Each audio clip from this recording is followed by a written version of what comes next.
Saturday Night Theatre, Dead Man's Bay, a play for radio by P.M. Hubbard.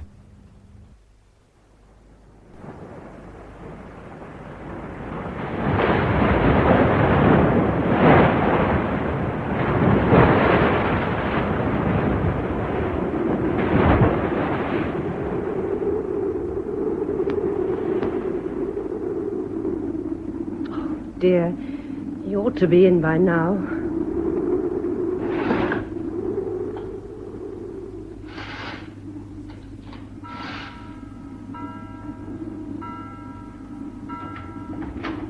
Peter, is that you? No, Letty, it's us. May we come in? Oh, hello, Janet. Hello, James. Hello, I'm Letty. sorry, I thought it was Peter. Oh, my dear, isn't he back yet? No, but I expect him any moment. Come in, have a drink. James, you know where everything is, don't you? Oh, yes, of course. Oh, it's worrying for you, darling. It's blowing quite hard outside. James was saying... Nonsense, Janet. Letty's lived long enough in the island to know bad weather when she sees it. And I may be a chair-borne sailor now, but I have been to sea, and with Peter. What are you having, Letty? Oh, sherry, I think, please, James. Sherry, right. And the usual for you, Janet? Yes, please. Peter handles small craft as well as anyone I've ever seen. He always did, even at school. I always think if they hadn't tried to put him in something bigger, he might have stayed on in the service. But I don't think he'd ever have made a peacetime sailor. Rickie's a different kettle of fish. But Rickie's a marvel, Jim. You're always saying. As an administrator, yes. I don't know what I'd do without him. I've never been at sea with him, but he's got a first-class record, or he wouldn't be where he is. No, indeed. As yours, Letty. Oh, thank you, James. Janet. Thanks, love. But if I had to get caught in a blow somewhere between here and Alderney, and something of Seamew's size, I'd rather have Peter in command than Rickie. Well, God bless us. Cheers. Cheers. He's made a wonderful job of Seamew, you know. I haven't been out in her very much, to tell you the truth. He'll be laying her up for the winter soon, won't he? Well, it depends to some extent on the weather, but he generally gets her in about now, yes. Oh, there can't be much more in for two, surely. I mean, most of the visitors have gone, haven't they? Well, it's not only the money, you know, Janet. Peter runs Seamew because the sea means everything to him. He'd run her at a dead loss if he had to. As it is, he's not doing at all badly with her. Oh, I know what it is, coming a bad second to the sea. I've been a sailor's wife longer than you have, darling. Not that one minds being home comforts when they do come home. Oh, one can't really compete. Oh, I know. Of course, I've been lucky these last 2 years with Jim at the establishment, however much he growls about it. But I'm glad Peter's doing well with his boat, and I'm sure the extra money's welcome. Oh, it certainly is. Is he still doing trips with the Dorset Arms people? What's the name of that little man who runs it? Benton? Benton, yes. Ah. He gives Peter a lot of business, fishing trips and short cruises, that sort of thing. They pay very well. I don't care much for that man Benton, I must say. Well, I wouldn't make a bosom friend of him either. I don't think Peter would, but he's a useful connection if you want to run a charter business. His visitors have the money to spend, and Peter charges them pretty steep rates for what they get. Oh, it's blowing up a bit, you know. I think you're marvellous, Letty, darling. I'd be having litters of kittens myself. Peter's probably been on his moorings and tidying up this last half hour, so I don't think there's any call for one kitten, let alone a litter. Now, come on, Janet. Sorry we missed Peter, but he's always a difficult man to catch. Yes. Let us know when he's packed up for the season, and we'll invite ourselves in for a meal. Yes. No, you come to us, Letty. Just you and Peter. And then you and I can have a proper natter while they talk about the good old days before they married Janet. us. Oh, what? Come Oh, on. well, you know what I mean, darling. All right, Jim, I'm coming. And thanks for the drink, Letty. All right. Give my salams to Peter. Yes, I will. Oh. Goodbye. Come on, dear. Wasted enough.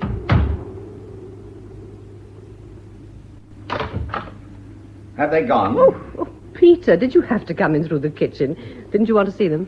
Not particularly. Oh, I'm fond of old James, but Janet slumming is more than I can bear. Oh, she wasn't slumming. She was being sympathetic as one sailor's wife to another. Of course, she overdid it a bit. But James shut her up, and I was sweetly reasonable. Well, I don't like you having to be sweetly reasonable to your friends. Not about me, I mean. What do you expect me to do then? Burst into tears and say I'm worried stiff? Janet would love that if that's what you want. What do you have to be worried about? You talk too much, Janet and James. Or has little brother Rickie been having a go, too? No, of course he hasn't. In any case, you know my views on Rickie. Nor has James. You ought to know him better than that. Yes, well, I didn't imagine James would, but Janet's different. What's the matter with you, Peter? It's not like you to be so touchy. Well, if you want to know, yes, I am worried about you. About us, if you like. I don't like the way things are going with you. I see. And what way do you think things are going with me? I don't like all this business with Joe Benton. What do you mean by all this business? I don't mean the legitimate business, the fishing trips and so on. But that's not the whole story, is it? You're running stuff in for him, aren't you? And you've been doing it for some time now on quite a scale. That's what he really pays you for. Well, good God, we can use the money, can't we? Oh, we use it all right when it's there, but systematic smuggling can be quite a serious business if you're caught. It's not like the odd bottle of brandy in your briefcase after a holiday in France. It's making a business of it they object to. Not even that, Peter, not really. It's Benton. I don't like him, and I don't like your getting involved with him like this. I feel it's all a bit degrading. Well, I'm sorry, but that's how I feel. Now, look. You say bringing in the odd bottle's all right. Well, good God, we've both done it at times. Yes, I know that. What's the difference if I bring in the odd cask or the odd case? Who am I doing down? Her Majesty's Customs and Excise. If you've got a conscience about doing down the exchequer, I can't honestly say I have, not considering the pension they pay us. Nor, if I may say so, has that highly respectable and splendidly prosperous father of yours. Oh, here we go. He may disapprove of his shiftless son-in-law, but who pays that large car he rolls down here in? Ultimately, unless I'm very much mistaken, the Inland Revenue. And God knows he could afford to run it himself. Oh, for the Lord's sake, lay off poor Daddy. He doesn't disapprove of you, but you do rather cum the Navy with him at times, don't you? Anyhow, I can't say I've got much of a conscience about beating the customs either. I just don't like your doing Joe Benton's dirty work for him. I feel you're selling yourself somehow. I'll tell you what I'm selling, Letts. My one commercial asset, my professional skill, my seamanship. It does happen to be about the only thing the Royal Navy left me to sell. I can't be too choosy about who I sell it to. If Seymour and I are good enough to beat the customs between us, well, we ought to be able to capitalize on it somehow. It's quite a game, you know. Yes, and you enjoy it. You enjoy every minute of it. As I said to dear Janet just now, you'd still run Seymour if you didn't make a penny out of her. Perhaps I would. Well, I don't think I'd mind the Robin Hood Act if you weren't making money for Joe Benton. And the fact is, of course, that it's not a game. It may be to you, but it's not to the authorities. Well, I'm terrified that one of these days you're going to get caught. Look, to be honest, I don't care for Joe Benton myself. Well, of course he's on the make, but I know what I'm doing. I think I can handle it, and him. If things look like getting out of hand, I can always pull out pretty quick. You sure? Well, of course. That's what I'm afraid of. Anyway, the season's pretty well over. We can take another look at it, if you like, next spring. In the meantime, for heaven's sake, stop worrying about it. It isn't worth it. Oh, very well. I hope you're right. Anyways, you say the season's over. Well, I must get some supper.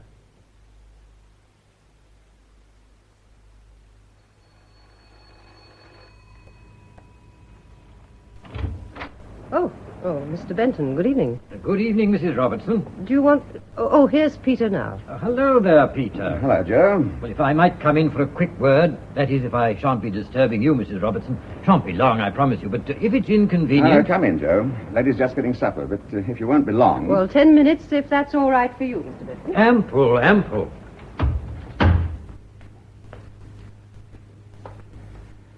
Well, what's on your mind, Joe? Well, it's just this. I want you to manage a Guernsey run for me. Guernsey? Just St. Peter Porton back. It'll have to be within the next day or two. I wouldn't ask it as late in the season as this, but it is a bit urgent. It is a bit late in the year for a run like that, you know.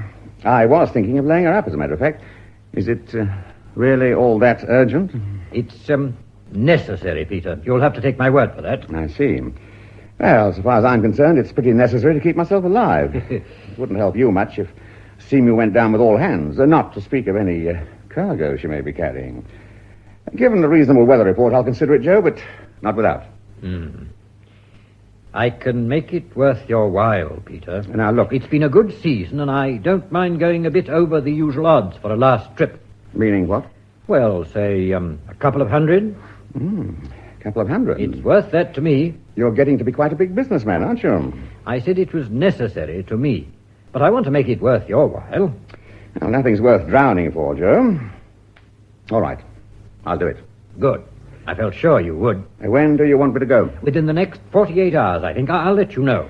All right. I'll be in touch with you tomorrow, when we know a bit more about conditions. That suit you? All right. But I'm counting on you, Peter. Well, now I'll take myself off before your loving wife actually throws me out.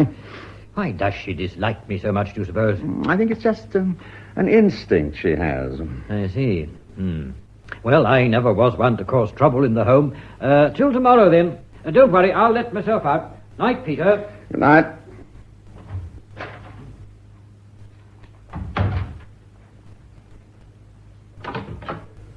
Well, what does he want this time? Oh, he wants me to do another run before I lay her up. What? I said I'd think about it. Oh, well, I suppose if it's only a coastal run, but it can blow up at this time of the year. Well, I haven't committed myself. I'll see what the weather's up to and then decide.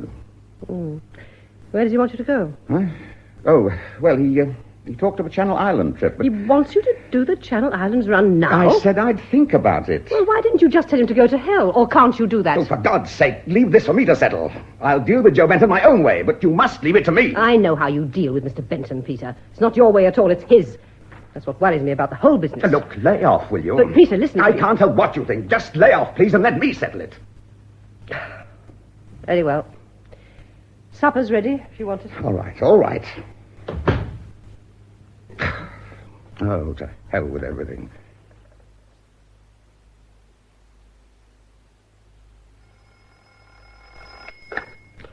Hello? Oh, Mrs. Robertson? Yes? I wonder if I might have a word with Peter. No, I'm afraid you can't. He's not in. He went out after breakfast. That is Mr. Benton, isn't it? Yes. I wonder if...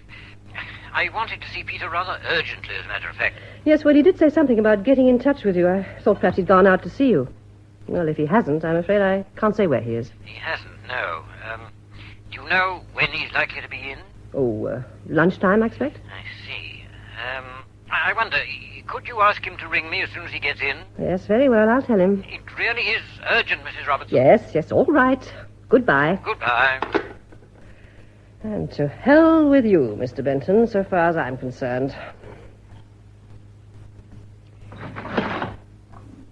Wind dropping all the time and clear weather coming up from the west. Oh, that means he'll go. Can't trust it, not this time of the year. Oh, well, if wishing for a gale gets me a force 3 breeze, I'd better not start wishing for a calm. That's no way to behave at this time of morning.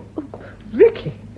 Oh, I didn't hear you come in. Staring out over Dead Man's Bay and talking to yourself in a doom-laden voice. I must say that you look very nice doing it. Anyone your shape should be encouraged to lean out of windows. I wouldn't expect you to call it Dead Man's Bay. It's all West Bay to the Channel pilot. Dead Man's Bay has worked for its name. How do you mean? Well, you've seen St. Mary's Churchyard. Must have been murder under sail, with a southwesterly blowing into the race. There was a whole troop convoy once. They counted 230 bodies on the beach. Oh. They put 17 officers in one grave in the churchyard and the other ranks where they could dig them in. And they always come ashore in Dead Man's Bay. What's upset you, Letts? Brother Peter been hitting the bottle again? Nothing's upset me. And I wish you wouldn't talk about Peter as if he was a chronic alcoholic. I don't want to talk about Peter at all. Come sit down. Not much of a life for you, this, is it? It's my life. I chose it, and I can handle it. You chose Peter. But we said we wouldn't talk about Peter. You didn't choose this damned island, not with winter coming on and nothing but the gulls for company. Oh, nonsense. It isn't St. Helena. There's an A road into England, and one doesn't even have to pad it along the top of the bank as one used to do. You're younger than I am, damn it. And still as lovely as they come. Oh, lay off, Rickie. You're an unprincipled little bastard, aren't you? I sometimes wonder if Peter knows just how unprincipled you are. And what good have Peter's principles ever done him? Or you, for that matter. Damn all what I can see. And even old Peter's not above keeping pretty queer company at times. I suppose you mean Joe Benton. I do. What makes you describe him as pretty queer company? Do you know anything about him that I don't? Oh, I don't expect so. One hears things, but it's all a bit vague. I've hardly met him myself. I can't afford to patronize the Dorset Arms much. Only he's not liked much, I'd say, locally. Well, we none of us like him, but he puts business in Peter's way. All right, I know. Peter's old enough to know what he's doing. In that sort of way, I suppose he is. In other ways... Peter's got more value in his little finger than you have in the whole of your elegant body and swollen head. Thank you. Oh, I know you've got a degree, your little medical efficiency, but I don't trust you a yard. Thank you again. I suppose somebody must, or you wouldn't be in the job you are. Hope to heaven they know what they're doing. Oh, now, let me get on with my chores. You can stay if you want, only don't bother me. Peter won't be home till lunchtime anyway. But what have I done to deserve this? All right, Rickie, I apologize. I'm feeling a bit low, and your line of approach was unfortunate. All the same, I think you'd better go. All right, I'm going. But sometime when you're feeling less doom-laden.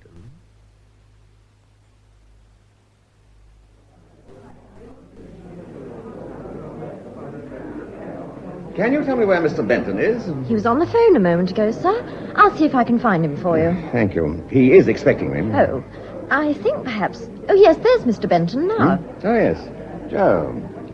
Good morning. Ah, there you are. Sorry I couldn't make it sooner. I've been trying to get hold of you, but your wife wasn't very forthcoming. Come into my office a moment, will you? Yeah.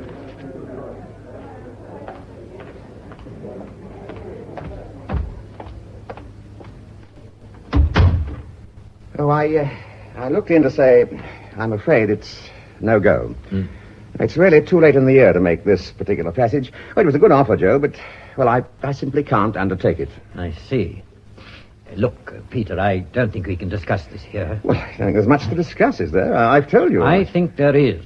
Look, Joe, I've thought this thing over, and I really have made up my mind. No one else made it up for you. What do you mean? Isn't it a demonstration of independence, just to show your wife? No, of course not. Well, whatever it is, you'll have to think again, Peter. I need that run made, and I need you to do it for me. Look, Joe, I'm sorry to disoblige.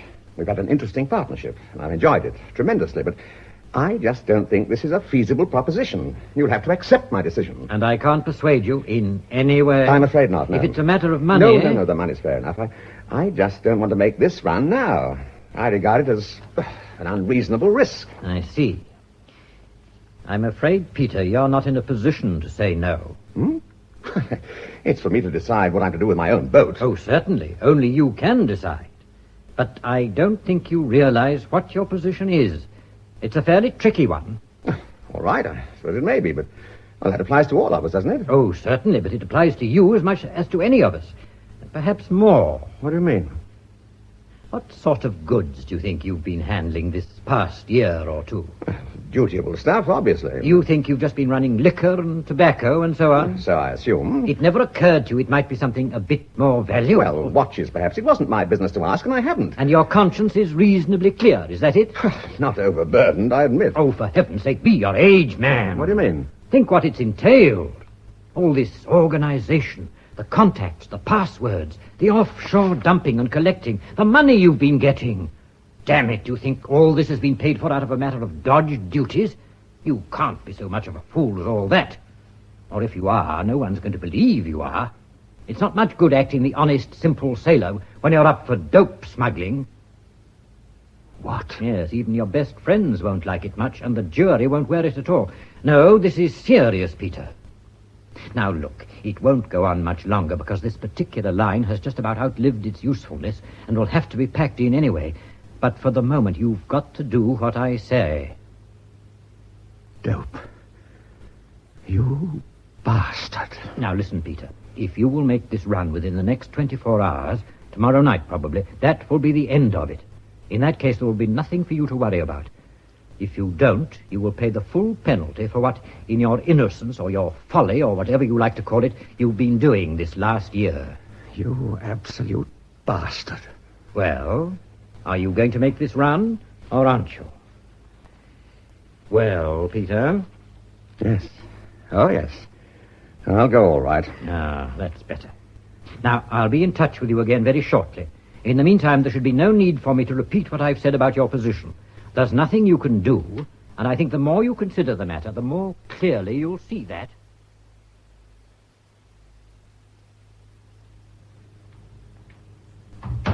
Oh, Peter, your friend Benton was on the phone. He requires your presence. Peter, are you all right? Yes, I'm all right. Well, what about Benton? Did you see him? Yes, I saw him. I told him I would, and I did. There was no need for him to telephone. Oh, well, that's all right then. I wish... Oh, well. You are doing this Channel Island run, are you? Yes. Tomorrow, probably. I see. Well, what about lunch? Oh, yes, it's all ready. I'll get it. You get yourself a drink while you're waiting. You look as if you needed one. I'm all right, I tell you. Still, I'll get myself a whiskey. You know what it is, Letty, darling. Having a husband in a hush-hush job of this sort, one has to be madly discreet. Yes, of course, Janet, but I can't see Jim discussing his work with anyone outside at all. Not even you, although, of course, he knows you wouldn't say anything. Well, of course he does, darling. But I'm bound to gather a bit of what's going on. I mean, from odd things he says. And I can't help being worried. And I thought, I know you wouldn't breathe a word. Oh, no, of course but not. Poor Jim has been worried nearly out of his mind. And I felt if I could only talk to someone about it. You know what it is. And, of course, I can't talk to anyone, so I thought I'd talk to you about it, darling. You don't mind, do you? No, of course not. This is something new, is it? Oh, yes, quite new. I mean, it's not just routine worry, someone being difficult or Oh, something oh, like that. no, Because it's- in any job of that sort, well, there must be snags that probably drive him half round the bend at the time, but aren't really serious. Oh, no, darling. It's only, well, only since yesterday, really. Only since yesterday? Yes, he came home very late, looking like death. And, of course, I asked him what was wrong. Well, I mean, one does. Yes, one does.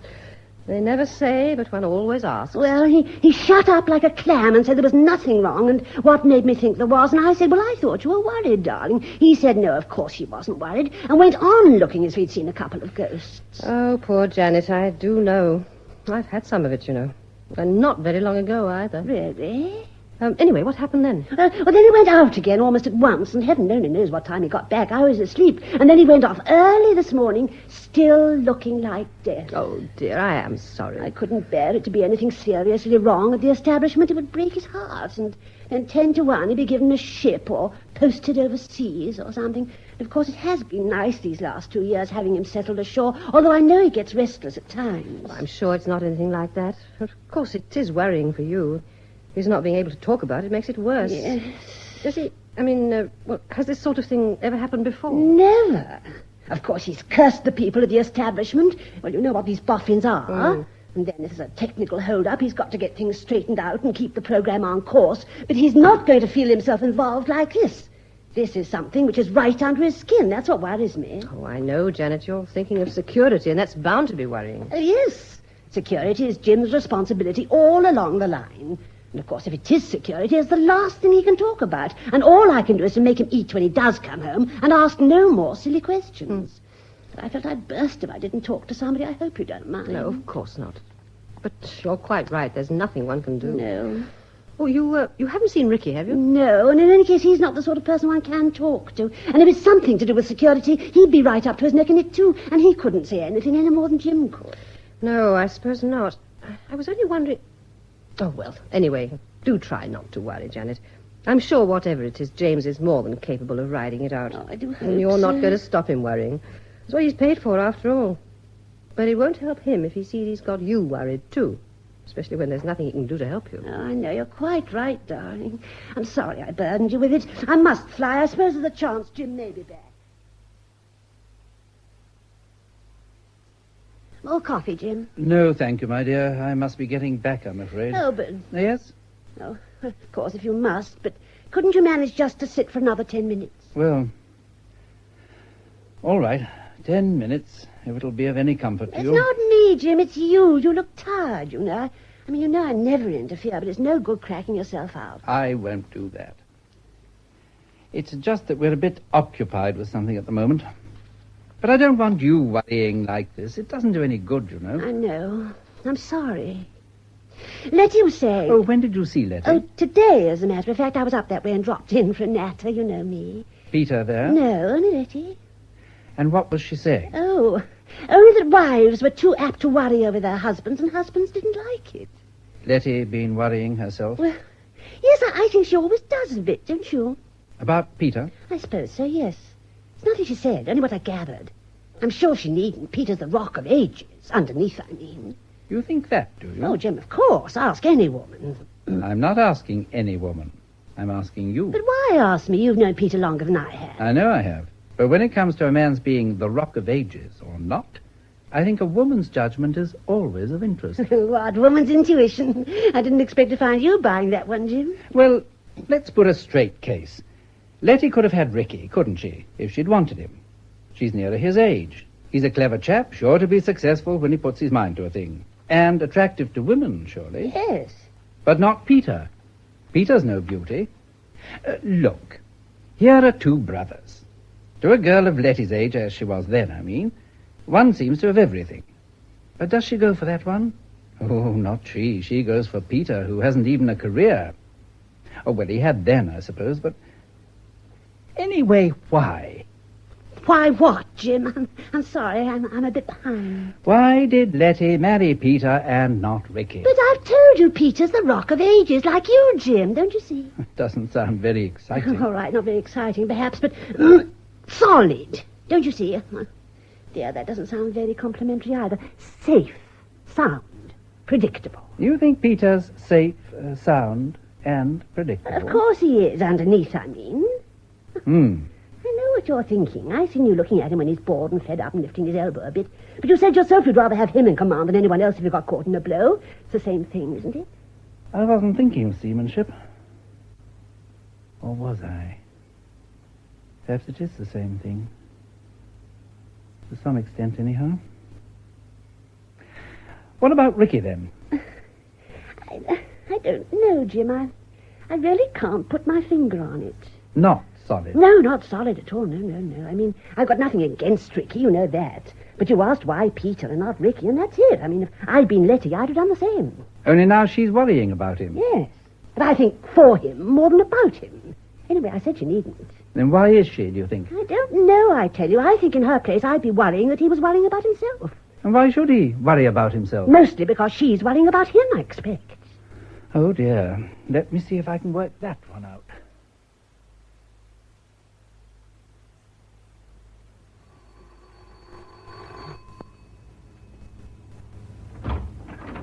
Hello, Letty. Oh, Rickie.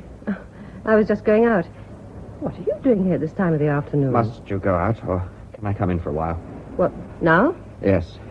Oh, well, yes, all right. I must go out sometime. There's no immediate hurry. Come in for a bit anyway. Thanks. Well, I didn't expect to see you, of all people.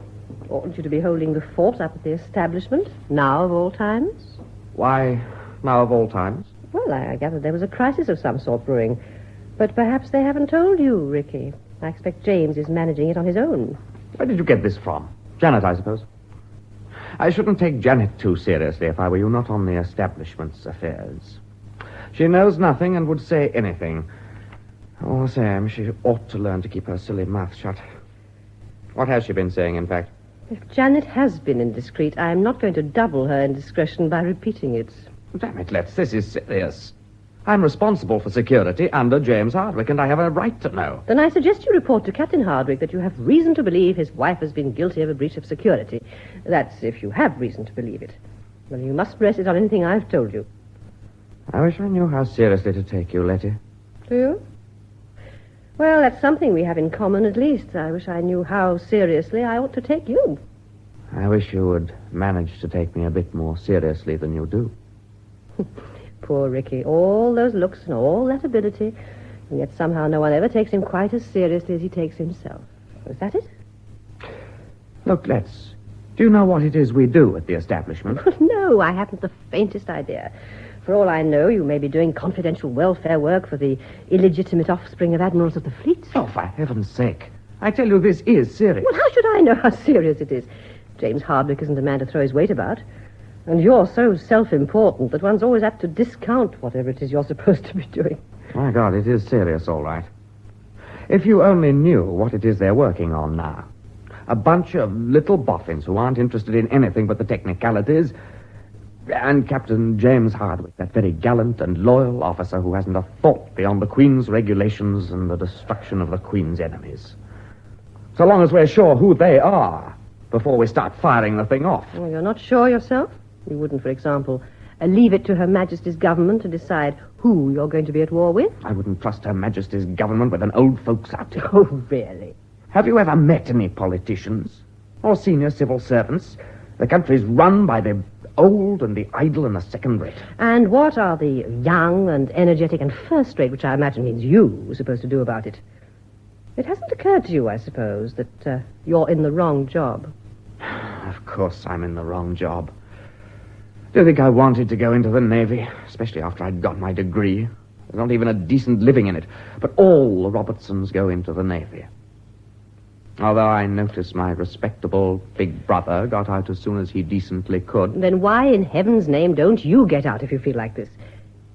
Or is all this something new? I've never heard you blow your top like this before. Am I supposed to feel honored by your confidence? Well, I can't honestly pretend I am, but I think your confidence should be shared with a few people, Rickie. James Hardwicke, for one, and even Peter, perhaps. I told you yesterday I didn't think Peter knew enough of what goes on in that busy little mind of yours. What you actually said was that you wondered if Peter knew what an unprincipled bastard I was. Not quite the same thing, surely. Oh, I don't know. I hope not. But I tell you this, Rickie. I think you should consider a change of job. And I'll give you time to consider it. But if you don't make up your mind to it pretty soon, I may start doing a little talking out of turn on my own account. You're quite a girl, aren't you, Letts? You said Peter's worth 10 of me, but by God, you're worth 10 of Peter. You've got brains as well as looks. And you're tough. I hadn't begun to realize how tough you were. You and I could get somewhere between us, don't you think? Or don't you? Oh, Rickie, it's too late for you to take that line. Much too late now, especially. If I went anywhere with you, I've got a pretty clear idea where it would be. Letty. No, Rickie. We've both said enough, more than enough. Well, I'm going out now. You can stay or not, as you like. But think over what I said just now, will you? Because I'm going to do quite a bit of thinking about what you said. Goodbye, Rickie. Goodbye.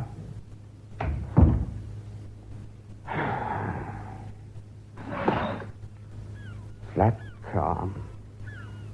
And fog coming up, or I'm a Dutchman. Fog. Oh, well.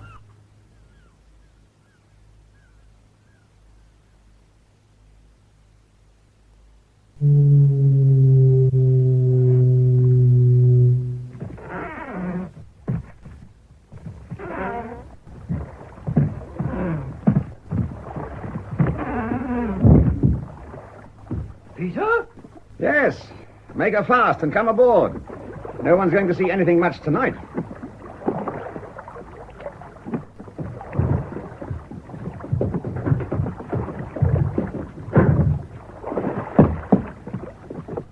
Have any trouble finding me? No. I know where to look for you by this time. Yes. Well, you better come below.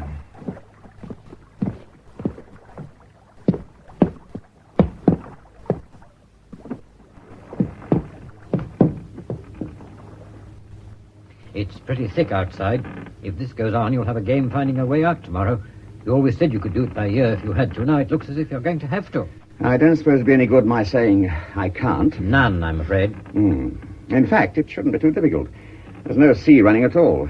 Some of the biggest tides of the year, tonight and tomorrow, but that can't hurt us, so long as we keep clear of the race. If it's St. Peter Port I'm heading for, I'll be steering pretty well due south. Now, what are your sailing orders? Be on board here and ready to sail at dusk tomorrow. I'll come as soon as it's dark and give you a packet. Only papers. You can sail as soon as it suits you, once you have them on board. Make St. Peter Port as soon as you reasonably can, but in any case by daylight. All right? Depends on how long this fog lasts. I don't mind feeling my way out of here, but I'm damned if I'm going to feel my way into St. Peter Port. The approaches are far too tricky, but given reasonable conditions, yes, all right. What do I do then? Who's my contact at that end? A man called the Hurrell. He'll find you and identify himself in the usual way. The Hurrell. He's new, isn't he? You've never met him, but that shouldn't worry you. You'll know who he is. Hand over the packet to him. That's all. What, nothing to bring back? Well, that's up to him. If he asks you to bring anything, bring it and hold it for my orders. But I don't think he will. If he doesn't, you're your own master once he's got the papers. And I mean that. I shan't be calling on you again. Money as usual. I've got 100 in fives here. You can collect the other 100 any time after you're back. All right? I expect you'll think it's a pretty useless gesture, but I'm not taking any money from you on this trip. No? No. Very well. Please yourself. It seems to me foolish and, as you say, useless, but not out of character, perhaps. Nice turn of phrase, haven't you? I suppose if I was simply to hit you... Now, look here, Peter. I mean what I say about this being the end of our doing business together. But do please understand that any move at all on your part to lay information anywhere will be the end of you. It wouldn't do any good anyway. The whole line's being dismantled. There'll be nothing left to go on, and no one left who knows anything. So far as you're concerned, the whole thing will be as if it had never happened. If you take my advice, you'll persuade yourself that it never did. Well? No comment. Or none that I'd trust myself to make. I'll be aboard here, ready to sail at dusk tomorrow. Now, if you've nothing more to say, I suggest you put yourself ashore. I'll shut down here and do the same.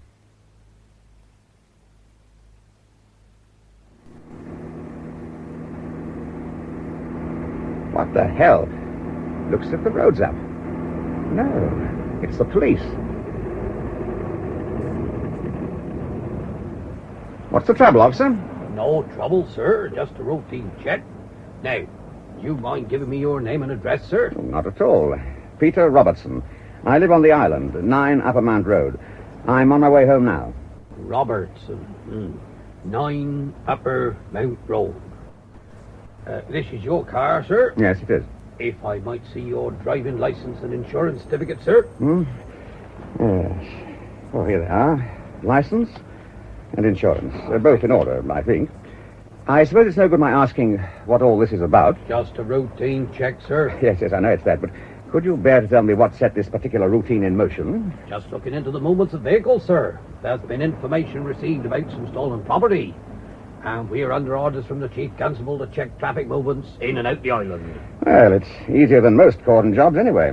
Just the one road, and you've got that sealed off as if the gas mains were on fire. Ah, that's so, sir. Right, sir.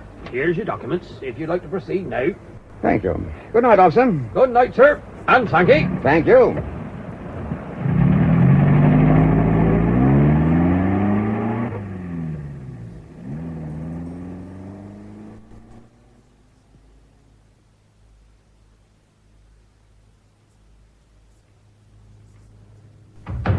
Letty! Oh, there you are. I was wondering what had happened to you. Oh, sorry I'm a bit late. I got held up in town. On top of that, I was stopped by the police as I came in. The police? No cause for alarm. They didn't find a case of contraband scotch in the boot. Nor, in fact, did they look for it.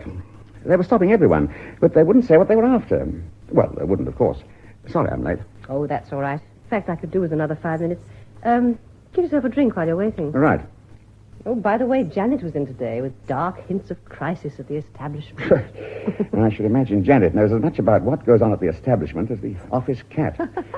If I were James, I'd not only tell Janet nothing, I'd go out of my way to feed her harmless fictions so she could have something to retail without accidentally impinging on the truth. Yes, I expect he does, too. Oh, what a woman. Oh, there's no real harm in her, Peter. At least she is really fond of her James. Well, I suppose there's some virtue in that, but I can't help thinking her affection is disastrous in some of its manifestations. What about Benton? What about him? Well, I imagined you'd seen him. So I did. What about this trip, then? Is it on? Yes, but if it's any comfort to you, I think the sands are running out on my beautiful friendship with Joe Benton. Meanwhile, I'm booked for one more run, leaving tomorrow evening. Now, you can see for yourself there's no worry about weather conditions, apart from this fog, which I don't think should bother me much. All right, it's up to you. You know my feelings about Mr. Benton. I don't care if you never set eyes on him again, even if we do have to live on sausages and baked beans for the rest of our lives. Now, give me 5 minutes. We're not eating baked beans tonight anyway. Well, thank heavens for that.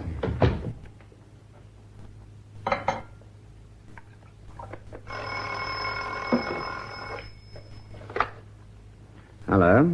Peter, there's been a change of plans. It's got to be tonight. But Now, look, there isn't time to argue.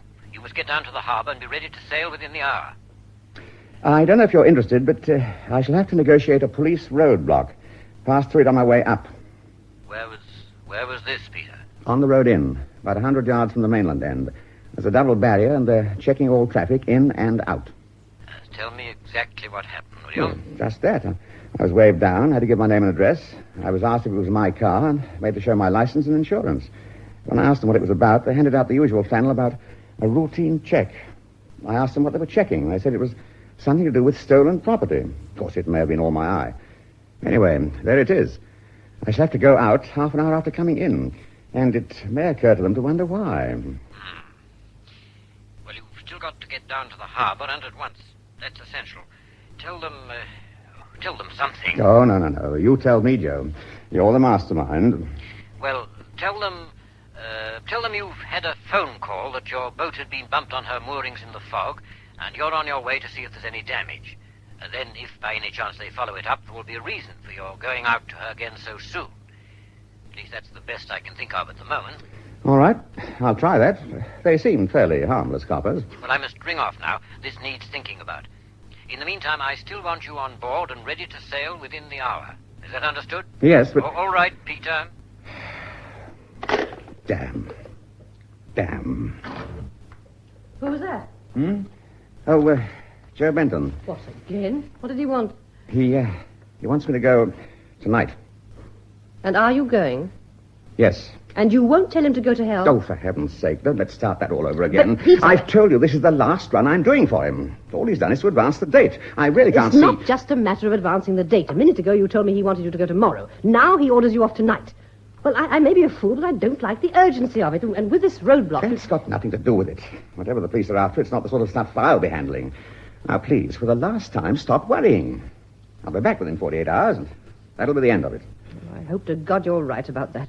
What do you mean? Look, I've told you, haven't I? This is the last trip. All right. Only I sometimes feel we'll never be free of it. And I can't stand much more of it, Peter. I'm sorry, but I can't. Look, you won't have to. Don't you understand? When I get back from this trip, that's the end. I'll get rid of Semu, if that'd make you any happier. Oh, don't be... Well, I shan't really be able to afford her anyway, not without Benton's business. Now, I really must be off. What, now? What about supper? It's all ready. I won't wait for that. There's plenty of food on board. Oh, but Peter... Letty, it's no good. I can't argue the thing anymore. You just have to take my word for it. I shan't... Oh, damn everything.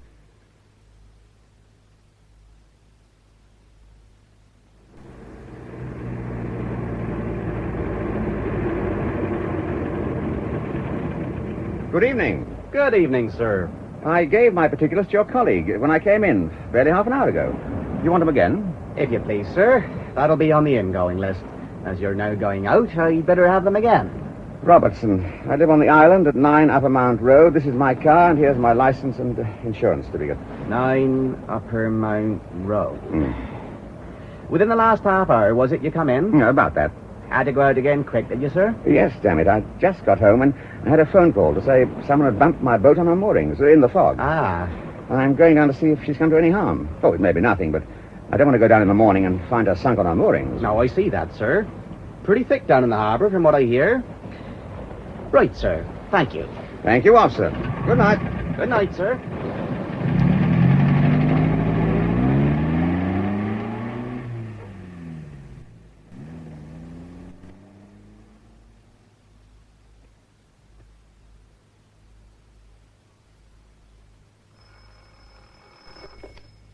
Hello?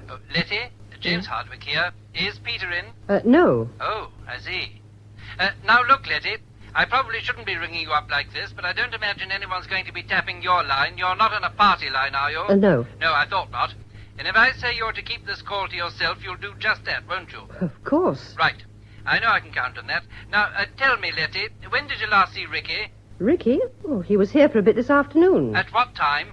He came just as I was going out after lunch, a bit before 3, I suppose. Oh, did he stay long? No, only a matter of minutes. And do you know where he went when he left you? Back to the establishment, I imagine. Well, at least I didn't see him go, of course, but that's where I gathered he was going. And you haven't seen him or heard from him since? Not at all, no.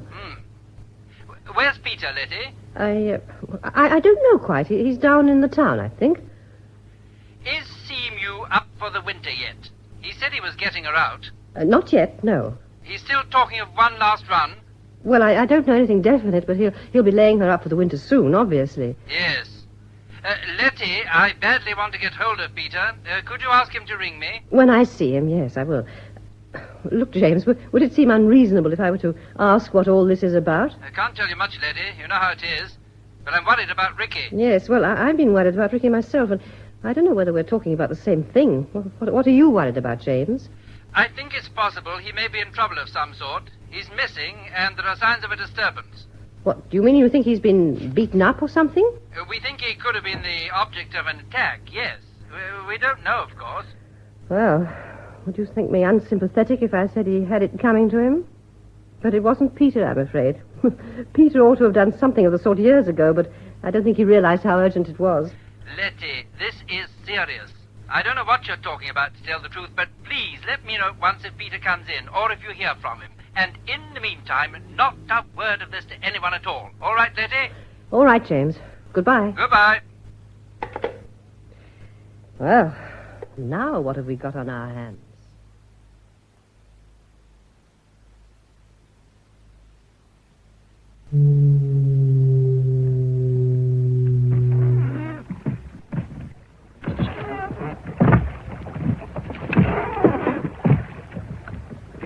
Lisa? Joe, you're here already. Hold the painter while I come aboard. No, don't come aboard yet. I want you to take my pram and put her back on her running mooring. You know where it is? What are you going to do? Swim ashore? I'm coming with you on Seamew. Are you? That's rather venturesome of you, isn't it? Still, you're the boss. All right. Fasten the pram's painter. There you are. Thanks. I'll put her back for you, and no one will know you've gone, will they? I shan't be gone long. I'll tell you about that later. Now, please get the pram back. All right, all right.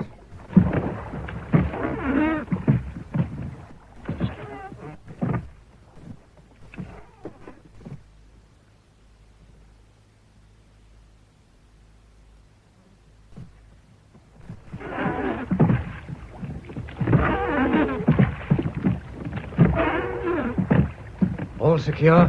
All secure. Your pram is safe on her moorings. Wherever her owner is, he is plainly not afloat. Now what? Come aboard and get underway as quickly as possible, please. Right. Put the dinghy on the mooring, will you? Give it about half the painter. I'll get to the engine.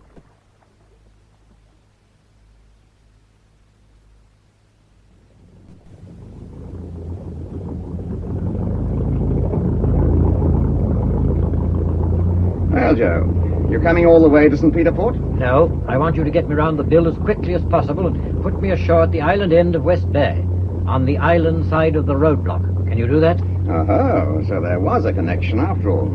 You want to bypass the roadblock, do you? The fact that I've come through it twice, giving my name and address each time, doesn't worry you? Not in the least. Nor need it worry you. That is, provided you can get me where I want reasonably soon. So you want me to creep in under the fog and put you ashore, ever so gently, on Dead Man's Bay? Yes. As a matter of fact, the conditions are good for the job. Unless the fog's a good deal thicker outside than I think it is. Well, then. But we'll have to use the shore lights. You know what that means, don't you, Joe? It means going inside the race. All right, fair enough. It's getting on for 9 now. High tide at Dover. Let me see. Yes, that's it. The race will start at about 10:30. There's no wind at all, but very big tides. Not necessarily fatal for a thing of this size, battened down and properly handled, but I'd much rather not put her into it if I can avoid it. So we aim to get round under the bill before it starts, if we can. Agreed? Yes. Can we get away now? Already. I'll back off the mooring and come round on the shore side. We don't want to find the dinghy's painter wrapped round our screws. Now you go forward and cast off when I give the word. Right.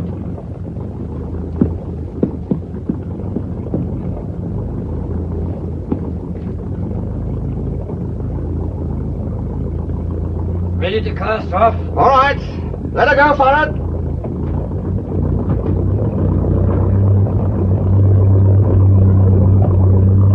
All gone? Right.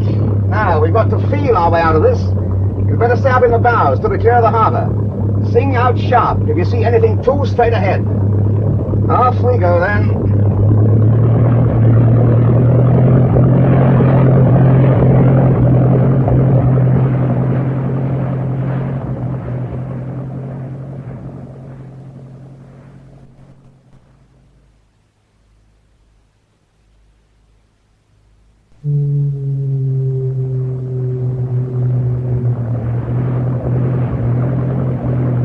All right, Joe. You can come aft now. We're clear of the harbour.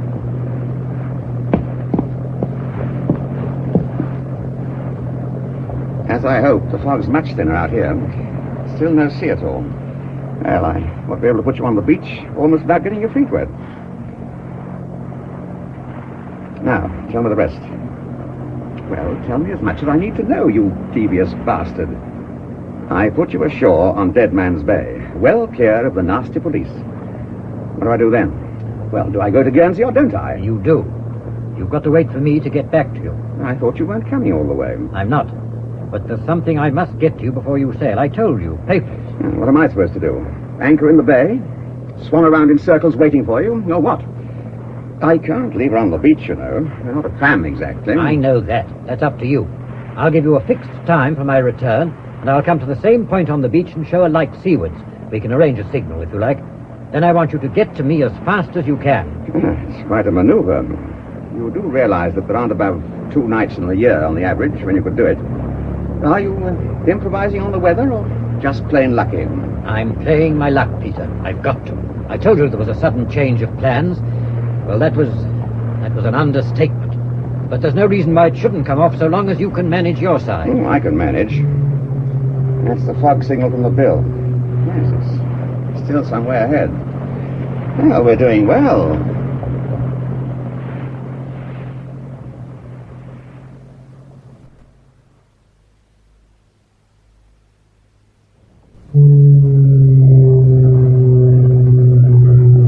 Very near the bill now.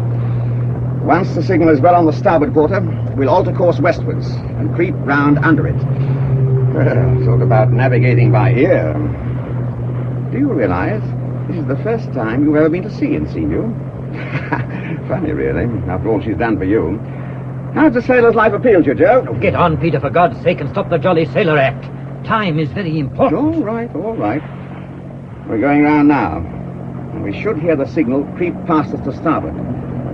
When it drops far enough astern, we alter course northwards against the stream and make for your landing point.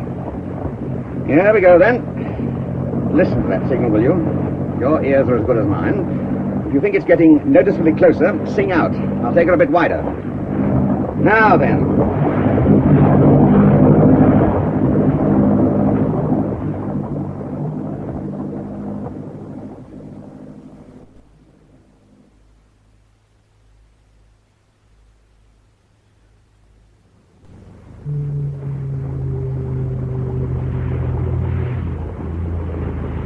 Moving into the beach now. There are the lights on the road, you see? Ah, yes. I reckon the road blocks a couple of 100 yards west of us. I'll go astern just before we touch. You'll have to jump when you see your moment. You'll just about get your feet wet, but no more if you're clever. Oh, what's your return signal? 30 minutes dead from now. I'll flash 1 long and 3 short, letter B. Or whoever is there will. It's just on the cards. I mayn't make it myself. You come into the beach, and I'll either get aboard or throw you in the packet. In either case, you must get moving at once and get out to sea as fast as you can without your engine being too noticeable ashore. It'll have to be westwards. Once I'm clear away westwards, I can stand south out to sea, but not until I'm well clear of the race. Then what? Guernsey? If I'm with you, I'll decide. If not, St. Peter Port, as I said, and hand the papers over to Le Hurel. Right. Ready now. Get up, Howlett. We're going in.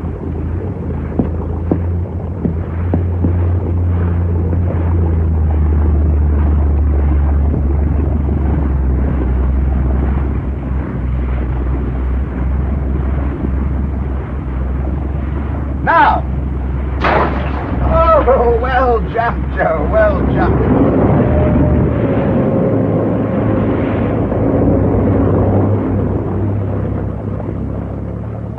Now, what does A do? Get the hell off the beach and do a little thinking, I reckon.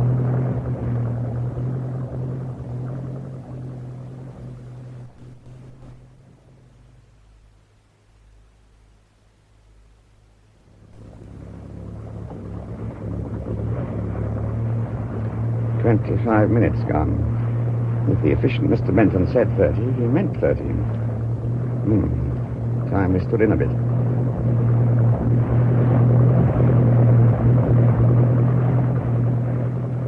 That's near enough, I think. Now the light should be pretty well dead ahead. If it comes. Not due yet. Better take a round once more. No. There he is. He's early, by God. B. There he goes. B again. He's in a hurry, isn't he? All right, Joe. Coming as fast as we can.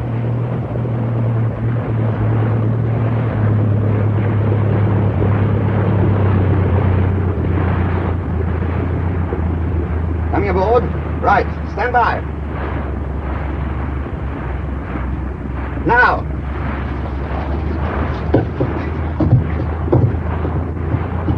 Right. Get below. Quick. I'll take her out.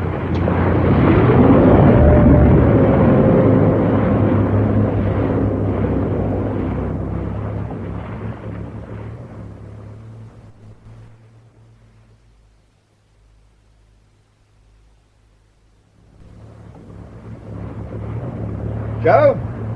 Joe! If it is Joe, I wonder. Oh, to hell with it. Come out, whoever you are. Tell me what we do next. We're clear of the race, standing out to sea. Now, stop playing hide and seek, for God's sake, and tell me what... Rickie, what the devil are you doing here? Standing out to sea, brother. We're both in the same boat, as they say, and our course is straight for St. Peter Port. Rickie, what are you doing in Benton's racket? I thought you were the clever one of the family. I don't know much about Benton's rackets, I'm afraid. I leave all that to you, brother. So far as I'm concerned, Benton was merely the provider of emergency transport. Emergency transport? It's a little embarrassing. It should have to be all in the family like this, but we were never ones to let brotherly feelings interfere in our activities.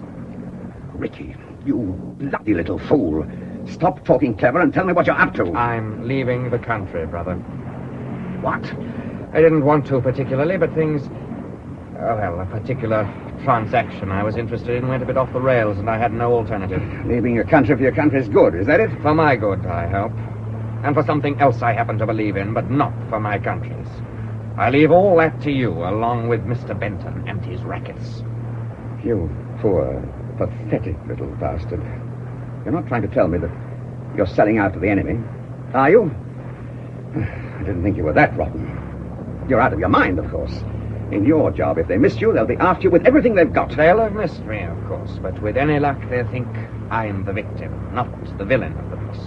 For a bit, anyhow. Long enough for me to get clear, I hope. I still say you're out of your mind. I don't think so. I've done a bit of thinking, that's all.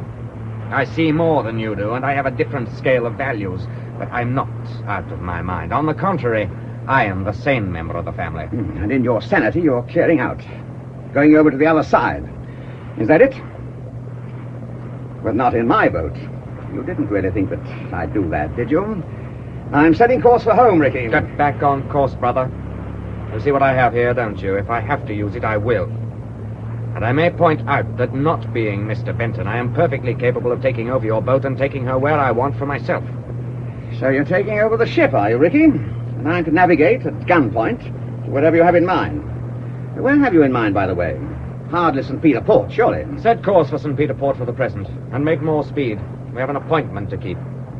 I'll give you your instructions later. That's if you're still with me. Oh, a rendezvous, is it? At sea, I suppose. You didn't really think you could get away with this, did you? I'm sorry, Rickie, you poor little bastard, but you miscalculated. You are not in command of the ship, I'm afraid. We are not, in fact, alone. What? Inspector! Inspector, you can come out now, but watch it. Your man's armed. What the... Got you, you poor, clever little bastard. Out cold. And the pistol over the side. Let's have a look now. Yes, here we are. Admiralty folder, unless I'm very much mistaken. All done up in a waterproof bundle and neatly tucked inside your jacket. Your uniform jacket. The Queen's uniform, Rickie. Oh, God. What's to be done with a mess like this?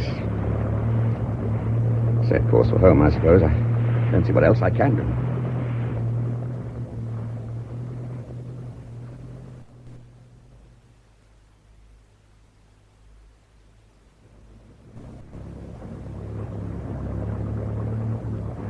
Officer, this is Lieutenant Richard Robertson, Royal Navy.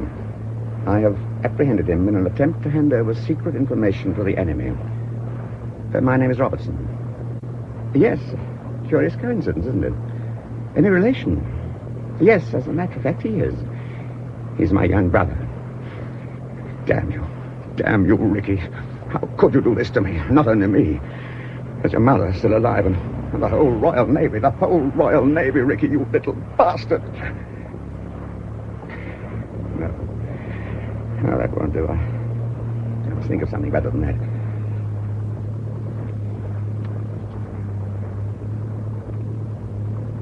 What's the time? Yes. The race will be going great guns for another hour yet. Put Semu in the race with everything wide open, and she'll founder in a matter of minutes. Oh, you'll die a sailor's death at least, Rickie, which is more than you deserve. Semu, I told my wife I'd get rid of you, but I hadn't really listened to you. Come on, then.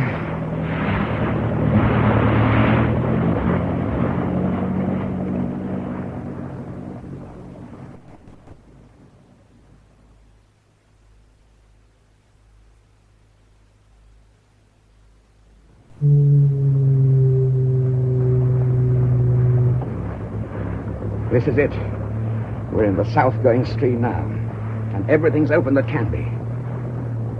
Forward hatch wide, scuttlers. Main hatch already wide. Oh, yes, now, life jacket. Folder in inside pocket. I'm not going down with the ship, not if I can help it. Still out, aren't you, Rickie? Well, thank God for that, anyway. You'll be washed overboard and drowned without knowing what's happening to you. You poor little bastard. That's it, then. Ship heading due south. The tide will do the rest. Goodbye, Semu.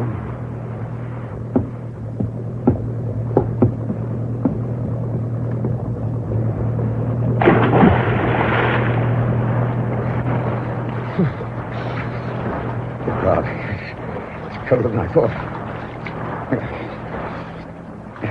Anyhow, I can't sink. It's not much good wearing a life jacket if I get in the race. Just keep on swimming.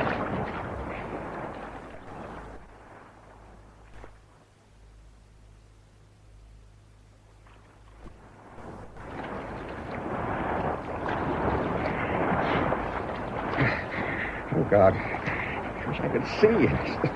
This damn fog. It can't sure to be far now. I'm drifting south. Much too fast.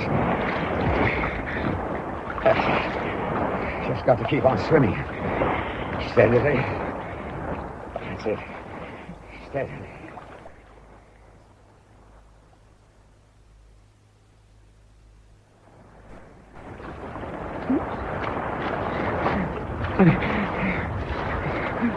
Oh, God. I can't make it. I can't. Oh, I must be nearly in. I must be. If only I could see. I can't see. Oh, God. It's a light. Right over me. High up. It must be the cliff. Rock. Oh, God, I touched. No, yes. No. Thank God. Rocks everywhere. I'm in. I know. Oh, God. I thought I wasn't going to make it. What about the papers? What am I going to do with these damn papers?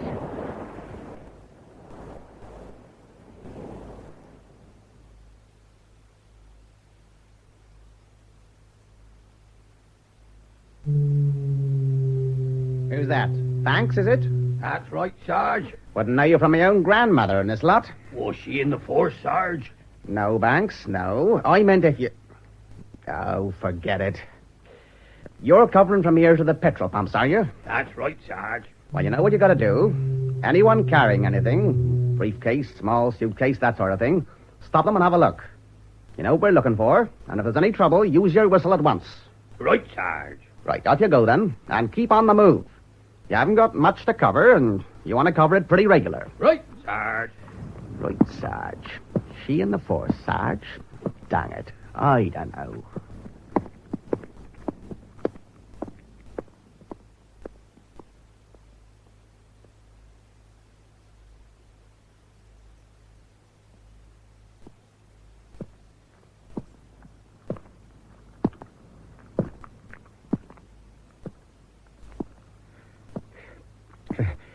It's a blessed thing. A British policeman on patrol. Here I am with a piece of international dynamite. With top security written all over it. What do? Rush it to the Admiralty? Oh, no. No. I place it under the feet of the nearest patrolling copper, knowing it'll be safer that way. Here he comes again. Hurry, man. I'm all shot to bits with cold.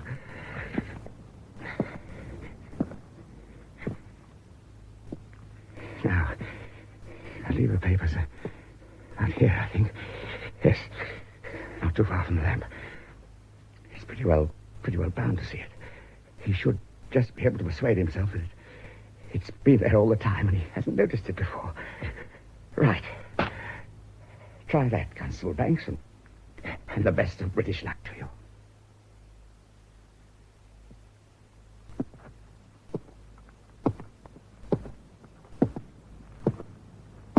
Oh, here, what we got here, then? Oh, a packet. Sergeant! Sergeant, quick, over here!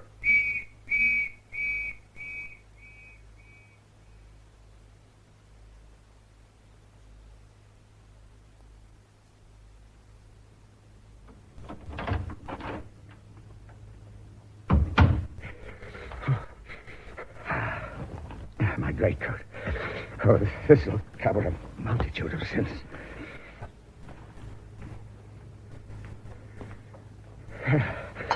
Oh, a drink, by God. 2 good navel fingers of scotch.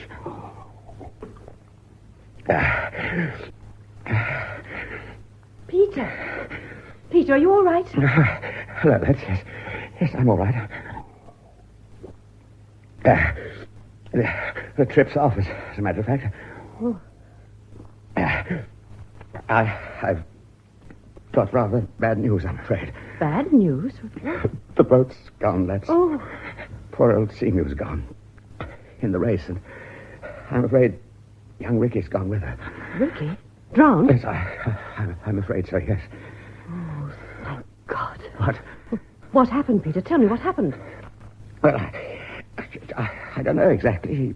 He must have taken her out and gone off course in the fog. He's had her out before, you know. And you swam after him, I suppose.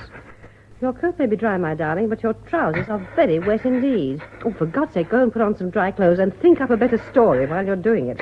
Letty, I didn't think. I just didn't think. Never mind, my dear, never mind.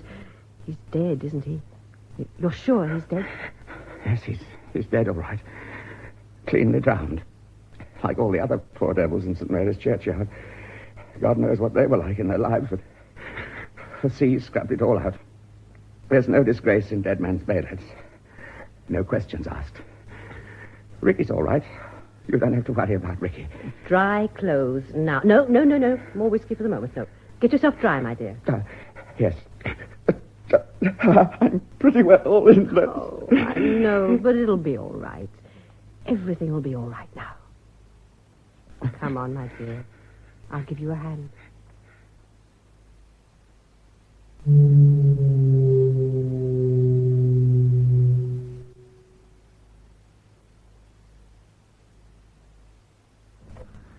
In Dead Man's Bay by P.M. Hubbard, the part of Peter Robertson was played by Hector Ross, Letty Robertson by Cecile Chevreau, Rickie Robertson by Nigel Graham, Captain James Hardwicke, Arthur Lawrence, Joe Benton, Noel Howlett, and Janet Hardwicke, Noel Hood. Other parts were played by Joe Kendall, Michael McClain, and Basil Jones. The play, which was recorded, was produced by Martyn C. Webster.